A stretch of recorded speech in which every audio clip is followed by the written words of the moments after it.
The Pacific stretched endlessly, a shimmering expanse of cobalt under a sky so clear it seemed to mock the notion of storms. The yacht Odyssey cut through the gentle waves with an almost lazy elegance, its white hull gleaming in the morning sun.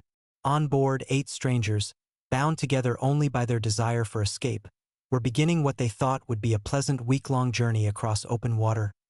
Eleanor Marsh, a retired naval officer in her late 60s, stood at the bow, the wind tugging at her short gray hair. She inhaled deeply, the salty tang filling her lungs. Eleanor had seen more seas than she could count, but there was something humbling about this open stretch of Pacific. Here, far from land, the ocean had a way of reminding you that human ambition, no matter how vast, was often inconsequential. Behind her, James Patel, a corporate executive with sharp eyes and an air of impatience, frowned at the horizon. The sea should have calmed his mind, but instead, it only made him uneasy. He checked his watch for the 3rd time in 5 minutes and muttered under his breath about wasted time. James was the kind of man who preferred spreadsheets to sunsets, a man who could find inefficiency even in the turning of a yacht's rudder. Dr. Mia Torres, a young physician traveling to decompress after her first grueling year at a city hospital, leaned against the railing, notebook in hand. She jotted observations: the color of the water, the angle of the sun, subtle shifts in the wind. To her, nature was data, patterns waiting to be noticed. She had come on this voyage hoping for relaxation, but even now, a part of her couldn't stop analyzing. The other passengers were no less varied. Marcus, a college student with a backpack full of novels and sketchpads, tried to capture the movement of the waves with charcoal and paper. Helena, a travel writer in her 40s, photographed every moment as if documenting a story she'd tell later. And Samuel, a quiet man whose occupation no one quite knew, seemed content simply to sit and watch the ocean, his eyes tracing invisible paths across the water. The yacht's captain, a grizzled man named Henry, barked instructions to the small crew with the authority of someone who had survived more storms than anyone aboard could imagine. Henry had the kind of calm certainty that only years on the open sea could breed. "Waves picking up slightly eastward," he said. "But nothing to worry about. Smooth sailing, folks. Smooth sailing." The group laughed politely, the kind of laughter that masks unease. None of them knew how fragile their sense of security would soon become. By midday, the sun had climbed higher, turning the ocean into a dazzling mirror of light. The yacht's hull cut through the waves, leaving a foamy trail behind it. The passengers moved between the deck and the cabin, some lounging in the sun, others adjusting to the gentle sway of the vessel. Eleanor, ever observant, watched each of them carefully, noting how subtle gestures revealed character. She could tell which of these strangers might panic under pressure, who would fight for leadership, and who might crumble entirely. James, for example, already seemed ready to argue over the most trivial matters. He had complained about the yacht's Wi-Fi signal and the temperature of the cabin. Eleanor noted the tension in his shoulders, the way his eyes darted whenever the waves hit the hull. He was a man unaccustomed to surrendering control. Mia, meanwhile, had already offered water to a couple of passengers, noting their hydration levels with quiet concern.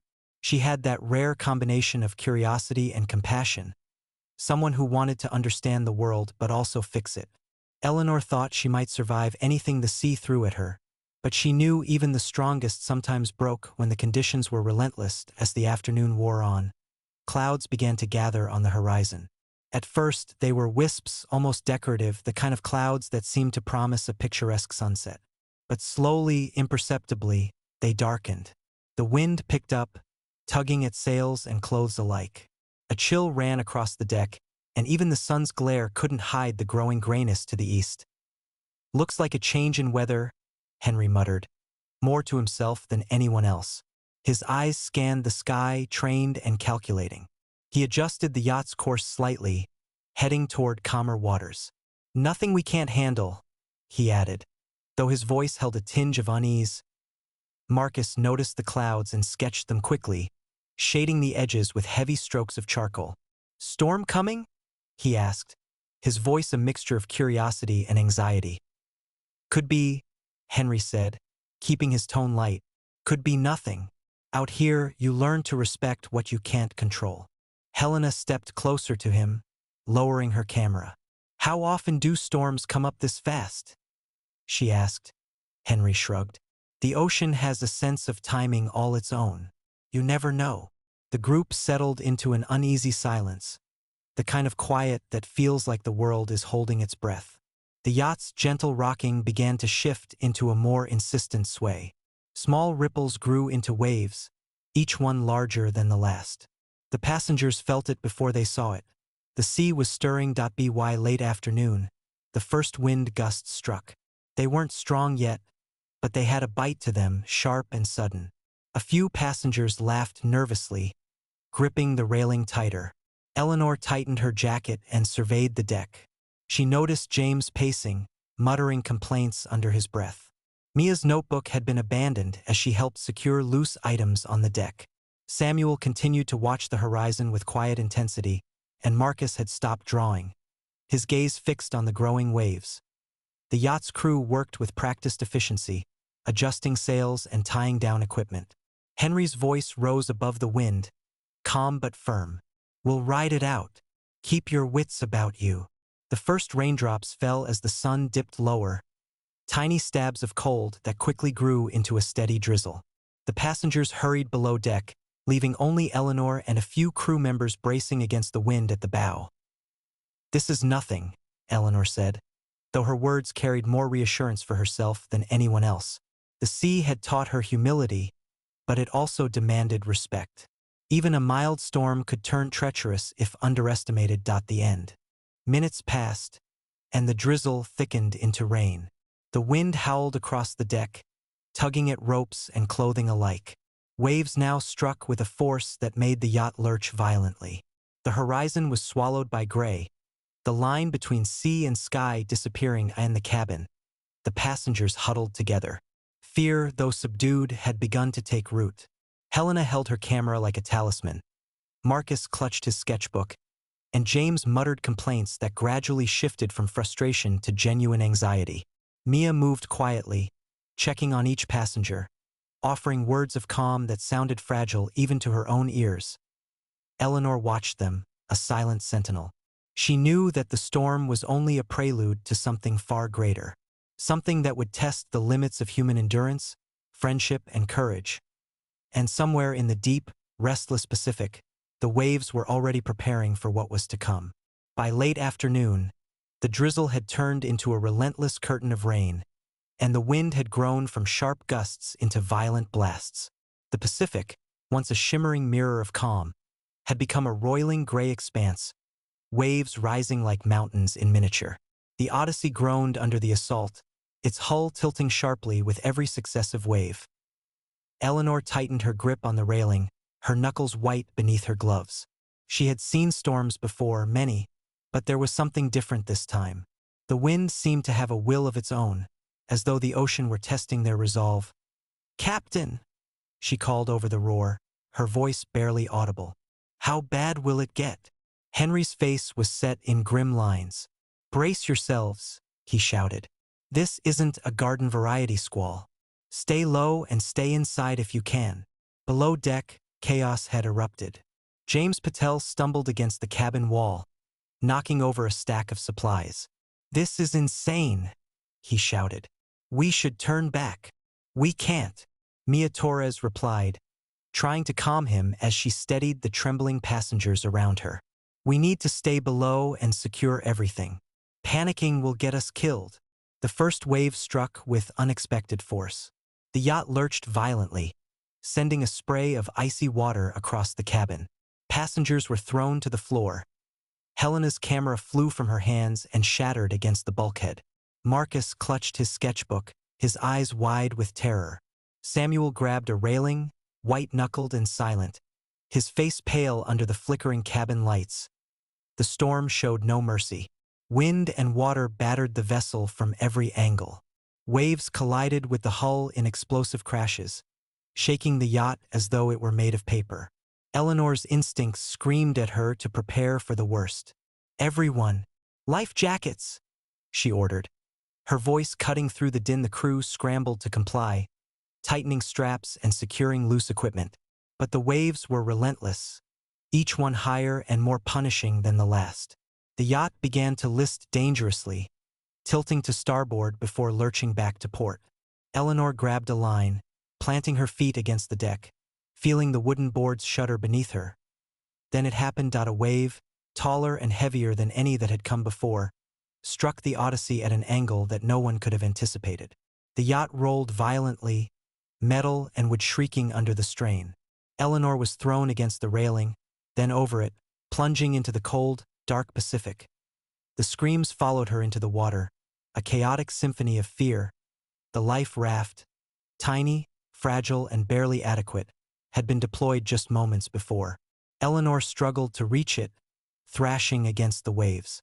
Around her, others were doing the same. James Patel, Helena, Marcus, Mia, and Samuel, each clinging to pieces of debris or the life raft itself.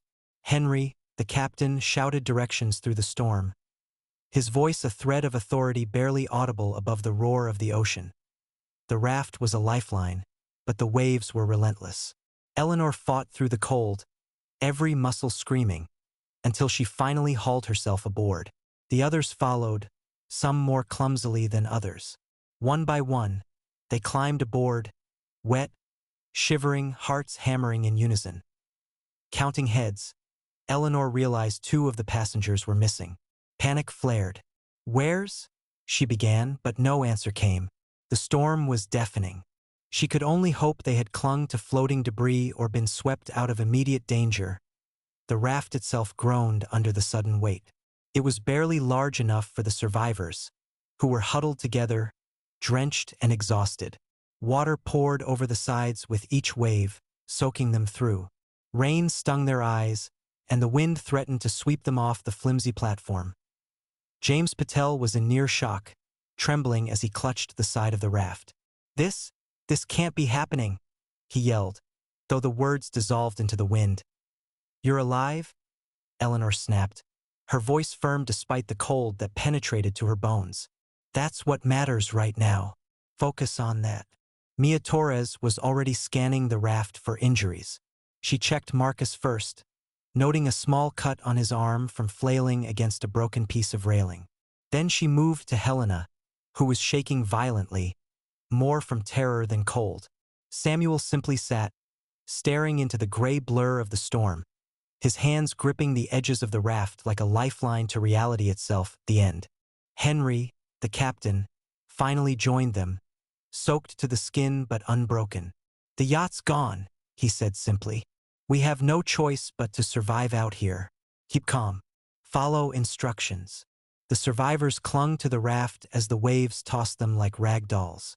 Lightning flashed in the distance, illuminating the chaos of the ocean, and thunder followed almost immediately, a deafening drumbeat against the relentless wind. Eleanor felt her stomach lurch, a deep sense of vertigo overtaking her. Hours seemed to pass in a blur. The storm raged on, and the raft was nearly submerged by the waves at times. The survivors had no choice but to hold onto each other, forming a chain of human resistance against the sea. Fear, exhaustion, and disbelief intertwined, binding them together. Somewhere in the chaos, Eleanor felt a fleeting surge of hope. They were alive. Against all odds, they had survived the first onslaught. But even as she held onto the raft, she knew the Pacific was far from finished. This was only the beginning, the prelude to a trial that would test not just their bodies, but their minds and their souls. The night came slowly, as if the storm had no intention of letting them rest. Rain pounded their faces, waves crashed over them relentlessly, and the wind threatened to steal the warmth from their bodies. One by one, the survivors succumbed to fatigue, clinging to the raft as the ocean carried them farther and farther from safety. Eleanor kept her eyes open, scanning the gray darkness for any sign of land, any hint of salvation. There was nothing, only the endless, merciless sea. And somewhere beneath that dark expanse, she knew the true test of survival was just beginning. Night fell suddenly on the open Pacific, though there was no comforting darkness. The storm had spent its fury, leaving behind a sky smeared with low-hanging clouds and the occasional flicker of distant lightning. The wind had calmed slightly, but the waves still rocked the tiny life raft with a stubborn insistence, threatening to throw its soaked, trembling passengers into the black water at any moment. Eleanor sat near the center of the raft, her back pressed against the rubberized side. She wrapped her arms around her knees, trying to preserve whatever warmth she could muster. The rain had stopped, but the air was thick and cold, and the survivors were exhausted beyond belief.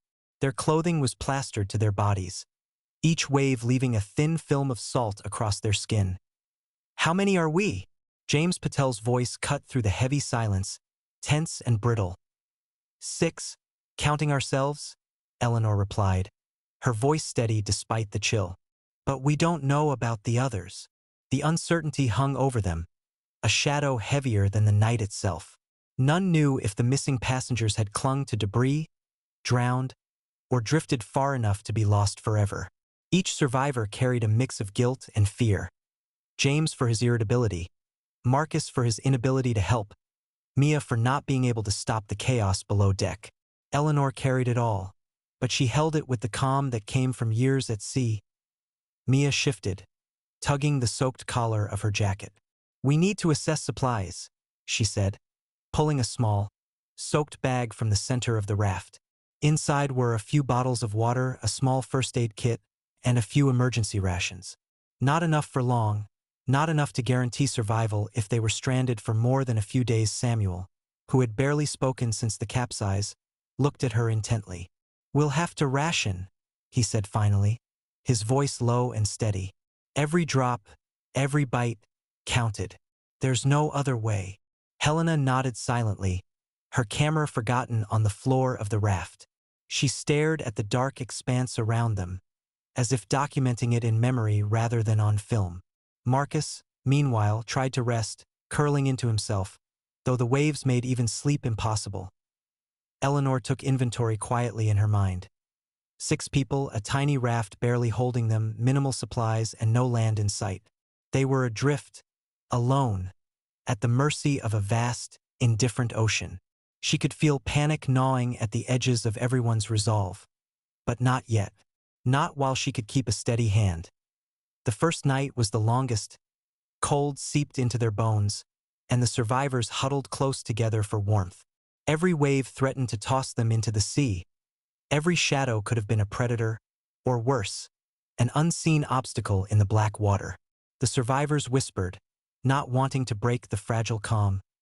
James, who had been complaining constantly, fell silent at last, staring into the darkness with wide eyes.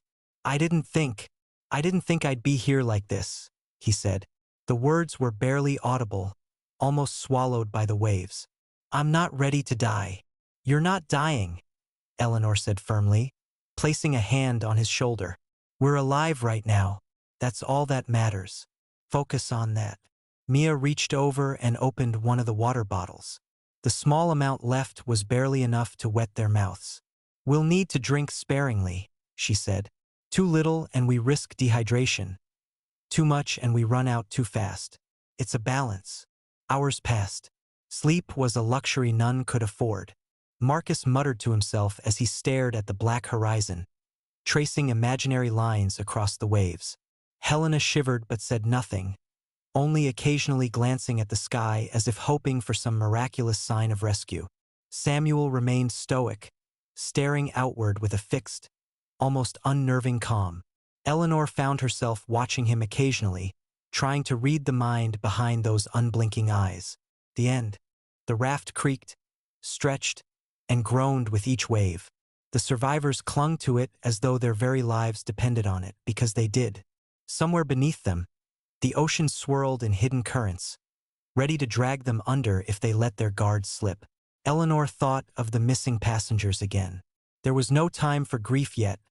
Survival demanded focus. But she felt the weight of loss pressing against her chest, a heavy reminder of mortality in its purest form. Hours dragged into a cold, dark blur. Eleanor tried to keep her mind occupied, counting waves, checking for approaching ships, even making mental maps of the stars through the breaks in the clouds. She could hear the soft whispers of the others, conversations broken by coughing, shivering, or the subtle panic of minds stretching under the strain. A sudden wave rocked the raft violently. Marcus cried out, his hands gripping the side so tightly his knuckles turned white. Helena yelped as water sloshed over her lap. James almost toppled over, but Eleanor caught him in time. The adrenaline jolted them all into immediate alertness, a reminder that the ocean could not be reasoned with. Eventually, exhaustion began to take over. Mia and Eleanor whispered instructions on how to remain alert while conserving energy. Each survivor took turns closing their eyes, letting their bodies rest for a few minutes at a time while someone else kept watch. The rotation was imperfect, sleep fragmented by the cold and the waves, but it was enough to keep them alive by dawn. The storm clouds had begun to thin, revealing a muted, gray light. The Pacific stretched around them, calm in appearance but still unpredictable. The survivors huddled together, their faces pale and strained. Eleanor felt the first stirrings of hope, the smallest glimmer in a night that had seemed endless. But even in the dim morning light, the reality of their situation could not be ignored. They were alive, yes, but still adrift. They had no clear direction, no certainty of rescue, and barely enough supplies to last more than a day or two. The Pacific was vast and unforgiving, and their first night had been a cruel reminder that survival was not guaranteed. Eleanor looked around at the group, James, Marcus, Helena, Mia, Samuel, and for the first time allowed herself to feel the full weight of responsibility. They would have to work together, trust one another, and endure unimaginable hardship. The night had passed, but it had left its mark, fear etched in their faces, fatigue in their movements, and a fragile bond formed in the crucible of shared survival. And somewhere beyond the gray horizon, the ocean waited. The day ahead would test them in ways the night could only hint at. The morning sun rose weakly over the Pacific, its light pale and diffused through lingering gray clouds.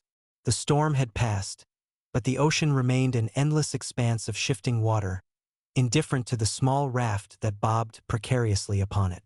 The survivors stirred reluctantly, muscles stiff and sore, minds fogged by exhaustion. Eleanor sat near the center of the raft, her back pressed against the inflated side, scanning the horizon. Nothing. No sign of land, no passing ships, no hint that rescue might come soon. Her stomach growled quietly, a subtle reminder of the body's unrelenting needs. One by one, the others began to wake, eyes dull from sleepless hours, bodies trembling from cold and fatigue. James Patel was the first to speak. His voice was hoarse, almost bitter. How long can we survive like this?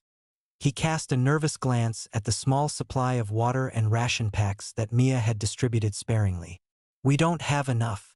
We're doomed if we don't find help soon. Mia Torres shook her head, her damp hair plastered to her face. Not doomed, she said quietly, though her own stomach twisted at the reality of their situation. We have to ration carefully. One bottle of water shared between 6 people isn't ideal, but it's something. Samuel, as always, remained silent, his eyes fixed on the horizon, tracing the subtle movements of the waves. He finally spoke after a long pause. We need a plan. Panic won't keep us alive, but cooperation will. Helena shivered violently, hugging herself. How long can we last without proper food and water? She asked. Her voice was small, trembling. Not long, Eleanor admitted, her tone sober but controlled. 2, maybe 3 days without water if the sun stays strong. Longer if we stay in the shade, conserve energy, and ration every drop. Food will last longer, but water is the immediate threat. Marcus, who had been quiet since the storm, finally spoke. What about fishing? Can we catch something? His voice carried a mixture of hope and desperation. Even a small fish, it's something. Mia nodded. It's possible, but dangerous. The raft is small, and any attempt to stand or reach into the water could capsize us again. We'll have to be careful. Make sure everyone is balanced. The group began to organize themselves. Eleanor instructed James and Marcus to fashion improvised tools from whatever debris had washed aboard. A short length of rope, a piece of broken railing, even a fragment of a life jacket to act as a net. Helena and Mia carefully monitored the raft's stability, shifting weight subtly as the tiny vessel rocked with each wave. Samuel took the lead in watching for distant signs of birds or floating debris that might indicate nearby land. Time became an abstract concept. The sun climbed higher, each hour bringing increasing heat and thirst. Every movement became a calculation. Reaching for a water bottle, adjusting a position, leaning to catch a passing breeze. Even breathing required effort in the oppressive, salty air.by mid-morning. Dehydration had begun to take its toll. Lips cracked, skin dried, eyes sunken. James, once so full of complaints and irritability, now sat in stunned silence, trembling slightly as he clutched his water ration. Helena pressed her hands to her forehead, trying to stave off the dizziness. Marcus leaned against Eleanor, pale and shaky. Mia administered what little first aid she could, moistening lips, tending to chafed skin, encouraging small sips of water at regular intervals. The end. Eleanor took her own measure of the situation. They were alive, yes, but just barely. Every passing hour would test their endurance, their patience, and the fragile bonds forming between them. She realized that leadership would be crucial. Panic could be fatal. Order could save lives. And she was the only one who could hold that line. Hours passed with little change, the sun climbing higher and the horizon remaining the same endless gray. Then came the first attempt at fishing. Marcus, with Eleanor's guidance, lowered a makeshift hook into the water, balancing carefully on the edge of the raft. Time stretched as they waited, each second a test of nerves. A tug. A small fish broke the water, silver against the deep blue. Relief washed over them, muted but intense.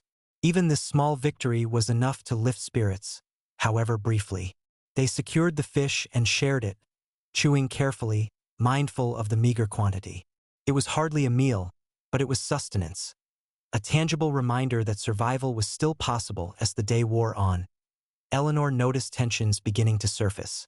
Hunger sharpened nerves, dehydration frayed patience, and the proximity of the raft left no room for personal space. James grew snappish again, snapping at minor missteps. Marcus and Helena argued quietly about how to allocate the little food they had. Even Samuel, normally silent, let out a frustrated growl at one point. Eleanor intervened gently but firmly. "We survive as a team or we don't survive at all," she said. "There's no room for anger or selfishness. We all share, we all work, or we all fail." Mia nodded, her voice steady. "Every drop of water, every bite of food, every effort we make to stay safe counts. We cannot afford to waste energy on conflict." By evening, the raft had drifted farther than any of them could estimate. The sun dipped low, casting a dull orange hue across the restless waves. The survivors were exhausted but slightly more coordinated, aware that the day's efforts had kept them alive. Eleanor felt a flicker of hope. If they could manage rationing, fishing, and cooperation for one day, perhaps they could endure another. But the ocean is patient and indifferent. Night approached with a creeping chill, colder than the previous night. The survivors huddled together again, sharing body heat and speaking in hushed tones. The small fish had been eaten in measured bites, the water ration carefully divided. Eleanor kept a steady watch, observing the patterns of waves, listening for distant sounds of life. Birds, ships, anything. But there was nothing. Only the vast, eternal Pacific, stretching endlessly in every direction as sleep claimed them in short, intermittent bursts. Eleanor felt the first true weight of their predicament. Survival was no longer just about endurance or luck. It was about strategy, cooperation, and maintaining hope against overwhelming odds. Every decision mattered: when to drink, when to eat, when to rest, when to risk movement. Each action had consequences that could mean life or death. And somewhere beneath them, the dark, restless water moved with quiet, patient menace, reminding them that the ocean had no memory, no mercy, and no concern for human fragility. The third day on the Pacific dragged on in a haze of salt, sun, and exhaustion. The survivors' faces were drawn and pale, their movements sluggish, their speech clipped. The tiny life raft seemed impossibly fragile under the weight of their collective fatigue. Even Eleanor, who had held herself as the anchor of calm, felt her resolve fraying at the edges. The sun rose high, a cruel white glare that reflected off the endless water, amplifying the relentless thirst. Water rations had been halved. Hunger gnawed at their stomachs, but dehydration was their true adversary. Lips cracked into painful splits, tongues thick and sticky in the mouth, eyes burning with dryness.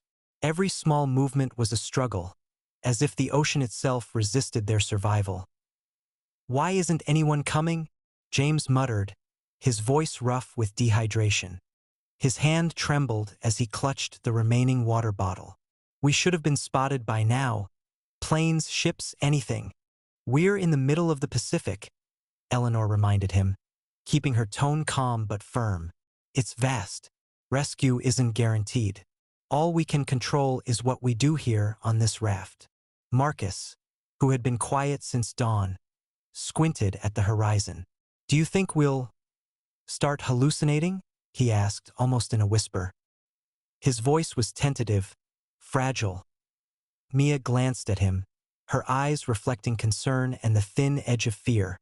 "Dehydration, hunger, and fatigue. It can happen. We have to stay aware, talk to each other, and keep track of reality. That's all we can do." By mid-afternoon, the first signs appeared. Shadows moved where no shadows should be, shapes shimmered on the edge of vision, and the survivors began to see things the ocean hadn't placed there. Helena, her hair plastered to her face, whispered about a faint silhouette on the horizon.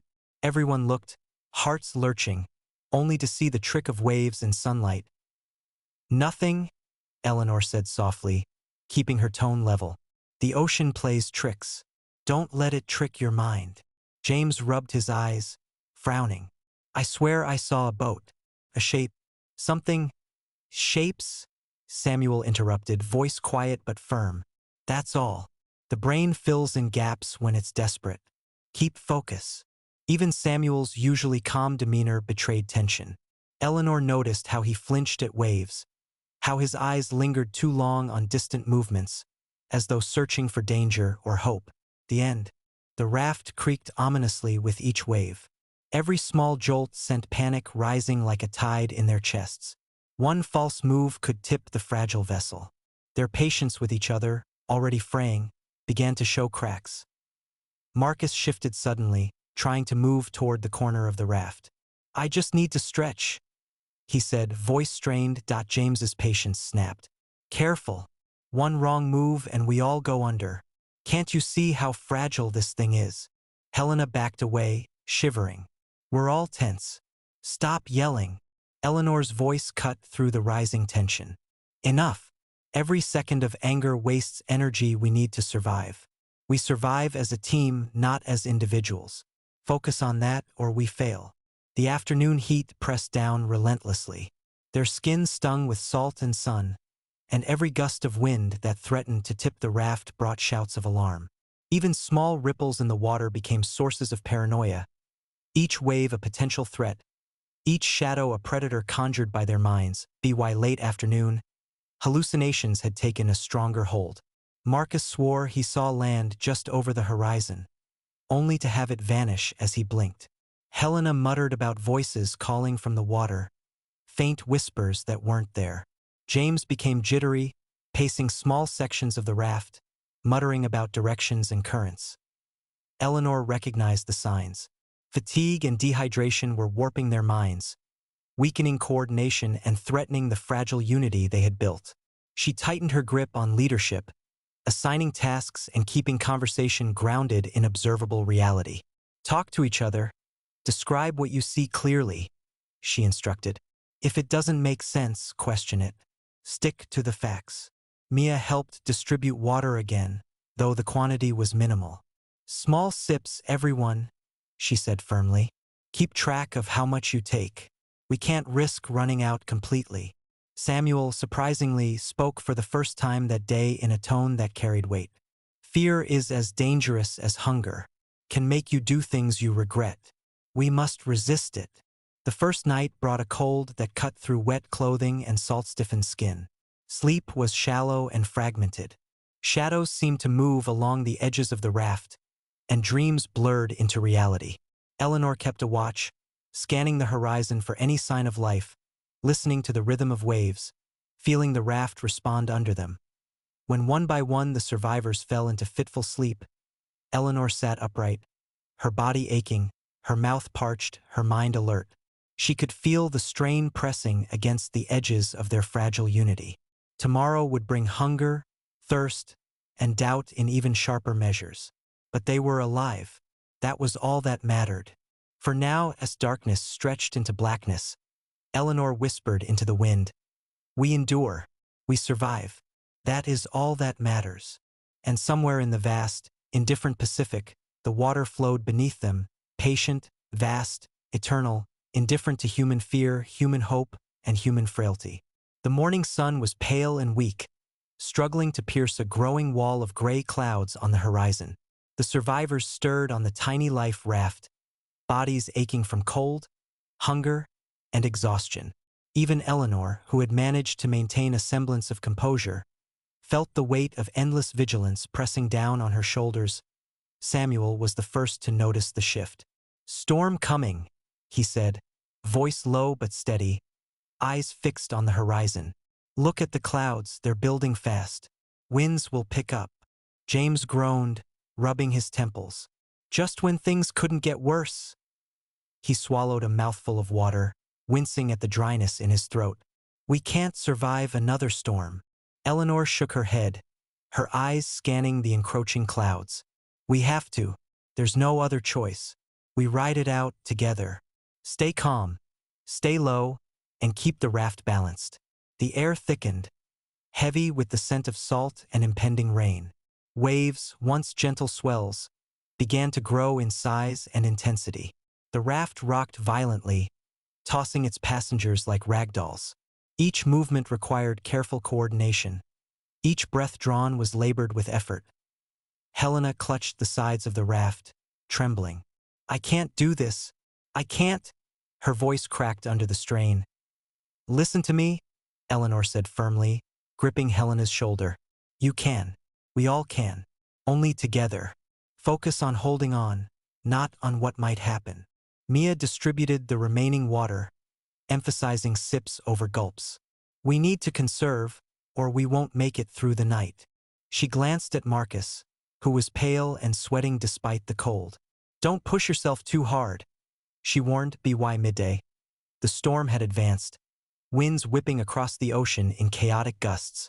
Waves now towered over the raft in brief, terrifying peaks. Rain fell in sheets, blinding, cold, and relentless.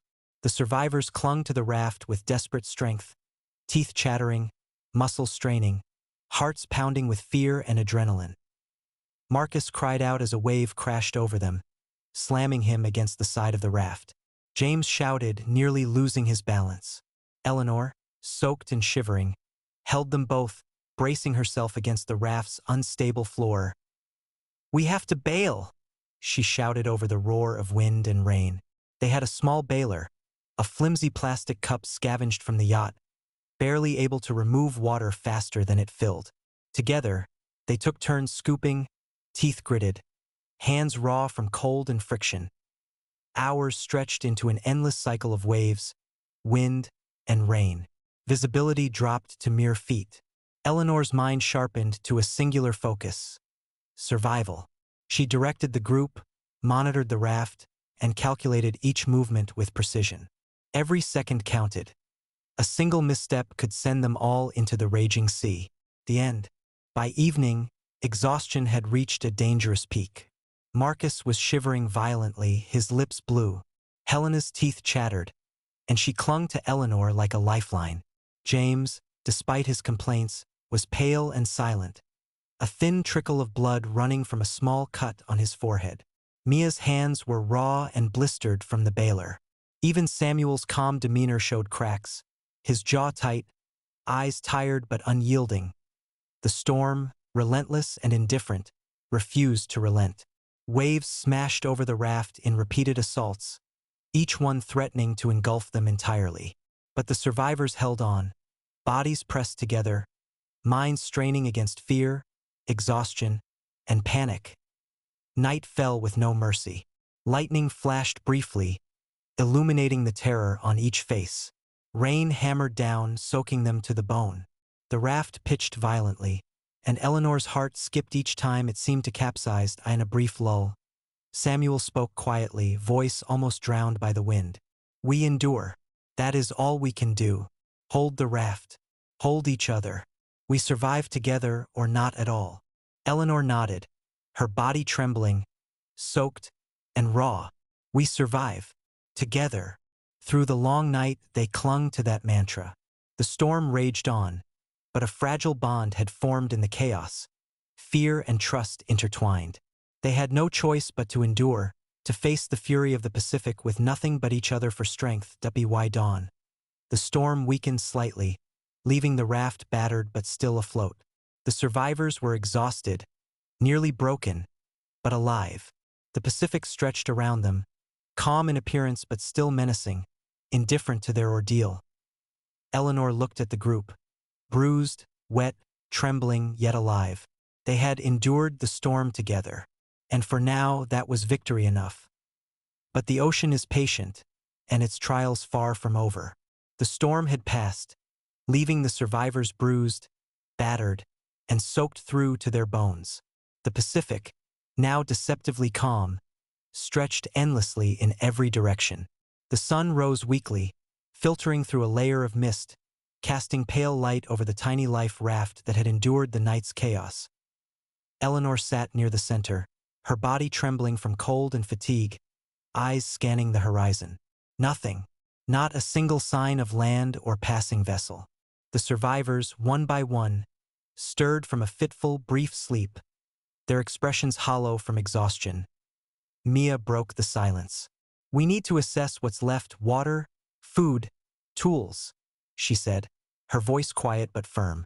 She opened the small waterproof bag that held their supplies. A few sips of water, a few scraps of the ration packs, and the battered bailer. "We'll need to ration even more carefully now," she added. James groaned. "We're going to die out here. It's inevitable. We're running out of everything." His hands shook as he gestured wildly toward the empty horizon. "Running out of everything doesn't mean we give up," Eleanor said sharply. "We survive by making smart choices, conserving what we have, and working together. Fear won't save us. Strategy will." Marcus, still pale from the storm, shifted uncomfortably. "But what if someone makes the wrong choice? Like, do we risk fishing again? We almost capsized yesterday." Helena flinched, her arms wrapped around herself. "I don't want to risk it. I just want to survive." Samuel, silent until now, finally spoke. "Risk is inevitable. We decide whether the risk is calculated or reckless. We don't have the luxury of avoiding all danger." His eyes scanned the small group. "We survive if we make decisions together." Tensions surfaced almost immediately. James argued that they should try to paddle toward what he claimed were distant landforms on the horizon, though Eleanor and Samuel insisted it was an optical illusion caused by light and waves. Marcus and Helena hesitated, torn between fear and hope. Eleanor took a deep breath. "We need a plan that balances risk with survival. We stay with the raft. It's our only shelter and our best chance for being spotted. We fish in small, controlled attempts. We ration carefully. We signal any passing vessel if possible." "Agreed." James shook his head stubbornly. "I don't agree. We're too far out. If we stay, we die anyway. I say we paddle toward those shapes. We have to try something." Samuel leaned forward, voice firm. "Trying without reason is not bravery. It's a death sentence. We calculate, we conserve, we endure." Helena's voice trembled. "But I'm scared we'll just drift forever. I can't face endless water." Mia placed a steady hand on her shoulder. "We face it together. Fear is natural, but despair isn't an option. Every action must have purpose. That's how we survive." The argument lingered, simmering like the heat of the sun on their soaked bodies. Eleanor realized that leadership was fragile under pressure. that survival required not only endurance against the elements but also against human doubt, fear, and anger. Finally, James slumped back, defeated. "Fine," he muttered. "We stay. But this is madness."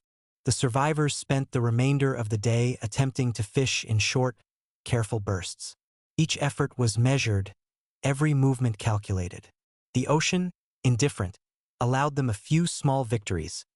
Tiny fish caught and shared in careful bites, a reminder that even in desperation, life could still provide. The end. By evening, exhaustion had brought a fragile peace. The raft rocked gently in the calmer water, shadows stretching long across the surface. Hunger and thirst gnawed, but for now, the group had made it through another day. Eleanor looked around at the small cluster of faces, pale, bruised, and weary. "We survived the storm," she said softly. "That's proof we can endure whatever comes next. But we must stay vigilant. Every choice matters. Every decision can mean life or death." Samuel nodded, eyes on the horizon. "And soon, the ocean will demand another test. We cannot grow complacent." As night fell, the survivors huddled together once more, sharing warmth and whispering strategies in the dark. Outside, the Pacific remained calm for the moment, but Eleanor knew that peace was only temporary. The ocean had already tested them, and it would test them again. Somewhere in the vast emptiness, they understood, survival was no longer just a matter of endurance. It had become a matter of trust, judgment, and the delicate balance of human cooperation in the face of nature's indifference. The day began with an uneasy calm. The survivors clung to the life raft, sunburned and raw, muscles stiff from days of limited movement. The Pacific stretched endlessly in every direction, a deceptively serene expanse that had already tested their endurance, courage, and sanity. It was Marcus who first noticed the fin, a sharp, dark triangle cutting through the water a few meters from the raft. He froze, pointing a shaking hand. There's something in the water." James leaned over the edge, squinting. "Shark. Big one," he muttered, voice tight. "We're sitting ducks out here." Eleanor's heart clenched, but she kept her tone steady. "Everyone stay calm. Do not splash. Keep movements slow. We don't want to provoke it." Helena whimpered, curling into herself. "It's going to eat us. It's going to—" "Shoo," Eleanor said firmly. "No. Focus. We survive by staying calm. That's the only way." The shark circled, a sleek predator drawn to scent and movement. Each pass caused the raft to rock, sending waves of panic through the group. Even Samuel, usually unflappable, gripped the edge with white-knuckled intensity. Mia whispered, "We can't fish today, not while it's nearby. We'll have to wait." Hours passed with the fin cutting through the water like a shadow. The survivors remained rigid, eyes locked on the predator, hearts hammering in unison. Hunger gnawed, thirst tormented, but every instinct told them, move wrong, and it could be the last mistake of their lives. At one point, a wave slammed over the raft, soaking them in icy salt water. Marcus nearly toppled over the side, but Eleanor caught him, steadying both of them. The shark lurched closer, curious, assessing the disturbance. Fear surged like electricity through the group. "Everyone stay still," Eleanor hissed. "Do not move unless absolutely necessary." The predator circled one last time before retreating into deeper water, leaving the survivors trembling, soaked, and terrified. Silence settled like a heavy shroud over the raft, broken only by the slap of waves against the sides. James, pale and furious, finally spoke. "We can't stay here. The shark's not the only thing out there. We'll starve before anyone comes for us." Eleanor shook her head. "We survive by surviving today, one day at a time. The shark is out there, yes, but it's not hunting us yet. Panicking makes mistakes that are fatal." But the danger wasn't over. Later that evening, a new threat emerged. A sudden cramp seized Marcus's leg as he tried to reach for a makeshift paddle. He gasped, collapsing against the raft, face contorted in pain. "Legs cramped. I can't move it," he cried. Mia and Eleanor worked quickly to massage the muscle, keeping Marcus calm as the pain ebbed slowly. "It's a cramp," Mia explained, "but we need to stretch and hydrate as soon as we can. One wrong move now and it could turn worse." Helena's fear was palpable. "Every day, something else?" "Yes," Eleanor admitted softly, "but every day we survive. That's what matters. One day at a time." As night fell, they huddled together, exhausted beyond measure, muscles sore, hearts raw from adrenaline. Eleanor scanned the horizon, knowing the shark or other predators could return. The ocean was alive with danger, indifferent to human fear. Samuel, voice quiet but firm, reminded them, "The ocean tests us not just with storms or predators, but with patience and endurance. One wrong decision, one panic, one misstep, and we are gone. Trust each other. Trust your training. Trust survival." The survivors drifted into a tense, light sleep, ears straining for every sound.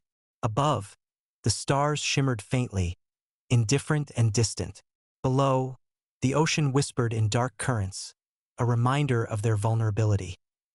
Tomorrow would demand more. They knew it. Every day out here was a battle, every choice a gamble, and every moment alive was a victory hard-earned. But for now, they were still afloat, still breathing, still together. The end. The survivors awoke to a gray, oppressive dawn. The sun hidden behind thick clouds that promised another day of relentless sun and unpredictable weather. Every body on the raft ached, muscles stiff from the previous day's storm, joints sore from constant tension, and spirits frayed from hunger and fear. Water was nearly gone. The last sips, carefully rationed the day before, had been consumed during the night. Hunger gnawed like a living thing, twisting stomachs into knots and turning the mind toward desperation. James was the first to voice it. "We need more water. We can't survive another day like this. If we don't find something, we'll start dying. Fast." His voice carried equal parts fear and frustration. Eleanor nodded. "I know. We rationed carefully yesterday, but we need to make a decision now. Options are limited. We can fish, we can collect rain if it comes, or we can try to paddle toward potential landforms again." Marcus's face was pale and drawn. "Landforms? They were illusions yesterday. We'll waste energy chasing nothing." Helena's voice trembled.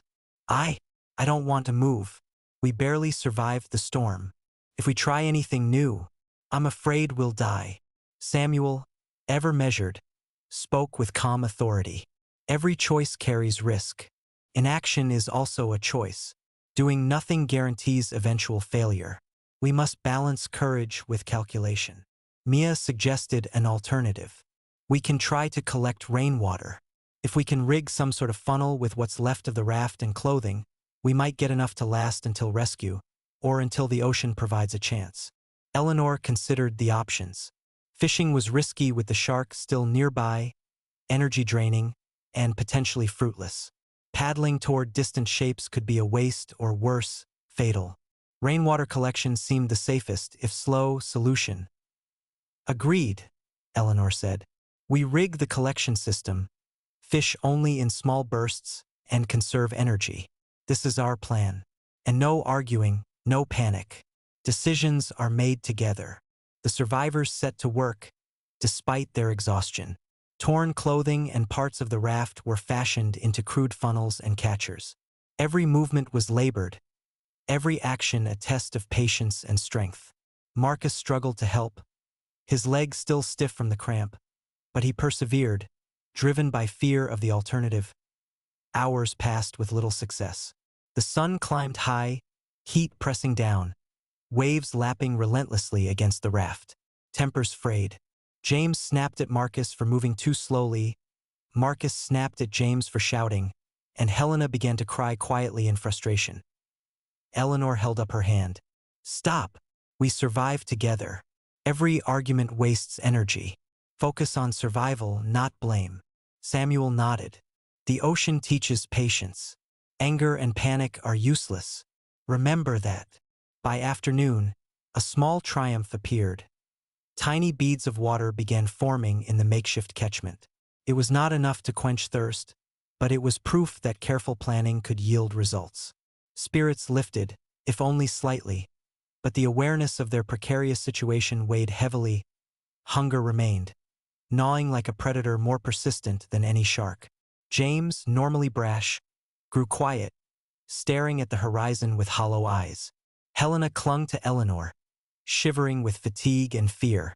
Marcus leaned against the edge, silently counting the moments between waves. Mia and Samuel worked steadily, hands blistered, faces tense, but minds focused. Eleanor realized a dangerous truth. Desperation was as deadly as the ocean. One wrong choice, one moment of panic, could unravel all they had endured. And yet, in the struggle, the group began to bond. Not in comfort or joy, but in the shared knowledge that survival demanded unity. Night fell slowly, heavy and suffocating. Stars appeared weakly through the clouds, distant and indifferent. The raft drifted silently, carrying its weary passengers across the vast Pacific. They were alive, but every second, every breath, was a fragile victory, earned through endurance, judgment, and sheer will. Eleanor whispered into the night, more to herself than anyone else. We survive. That is all we can do. One day at a time, one breath at a time. And in the vast, endless ocean, the current carried them onward, toward hope, danger, and the unknown. The tend. The survivors awoke to a pale dawn, the sky painted in shades of gray and gold. The Pacific stretched endlessly, calm for the moment, though Eleanor knew better than to trust appearances. Every ripple, every glint of sunlight on the water, was a reminder that the ocean was alive and indifferent to human struggle. The previous day's rationing and rainwater collection had bought them a fragile reprieve. They had enough to sip slowly, just enough to keep delirium at bay. Bodies ached, faces were gaunt, and eyes held shadows deeper than exhaustion alone. James squinted toward the horizon, his usual brash energy muted by days of survival. "Do you see that?" he asked, voice tentative. Eleanor followed his gaze. At first, it seemed like nothing more than a trick of light. But slowly, a thin, white line emerged on the distant horizon. A ship, far away but unmistakably there. Samuel's eyes narrowed. Yes, that's a vessel. Could be commercial, could be a freighter. Either way, it's our chance. Helena gasped softly, clinging to Eleanor. It's real. Yes, Eleanor said, heart pounding. But seeing it isn't enough. We have to be ready. Every action counts. Mia began unpacking their remaining supplies. A small mirror scavenged from the yacht, pieces of fabric torn from clothing, and a makeshift flag. We can signal with mirrors, wave cloth, and shout, she said. If they're looking this way, we have a chance. Marcus adjusted his stiff leg, grimacing. We can do it, but what if we fail? Eleanor's gaze was firm. We won't fail. We've survived storms, hunger, fear, and sharks. This is just another challenge, and one we can control. The survivors arranged themselves along the raft, hearts hammering in unison. Eleanor held the mirror, angling it carefully toward the sun to reflect light in the direction of the distant ship. Mia waved strips of cloth, and James shouted with all the remaining strength in his voice. Minutes stretched like hours. Each moment was a delicate balance between hope and despair. Waves lapped gently against the raft, wind carried their shouts, and sunlight glinted off the mirror in fleeting flashes. The distant vessel moved slowly, seemingly unaware. Eleanor's pulse raced. Keep signaling. Don't stop, she urged, voice raw but unwavering. That Helena's small voice rose above the waves. I think they're seeing us. The ship's direction shifted, imperceptibly at first, then more clearly toward the survivors. A horn sounded, faint but unmistakable. A sound that cut through weeks of fear and isolation like a knife. Tears welled in Eleanor's eyes. Relief, exhaustion, and disbelief mingled. They see us. We did it, she whispered. Samuel allowed himself a rare smile. Endurance pays off. Patience, strategy, and trust brought us here. And now, rescue.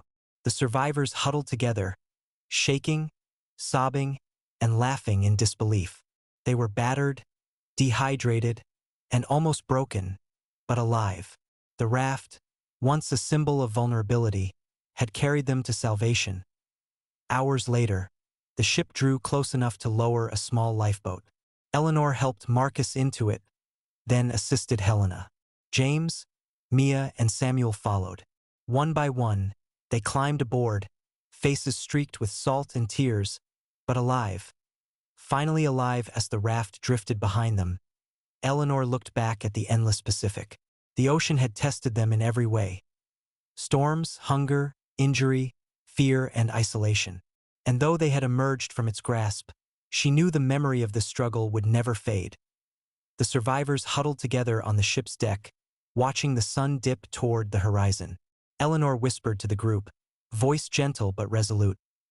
"We survived because we faced every fear, every choice, every challenge together. That's what kept us alive. That's what will stay with us, always." The Pacific stretched on endlessly behind them, vast and eternal, but for the first time in weeks, Eleanor allowed herself to feel hope. Real, tangible hope.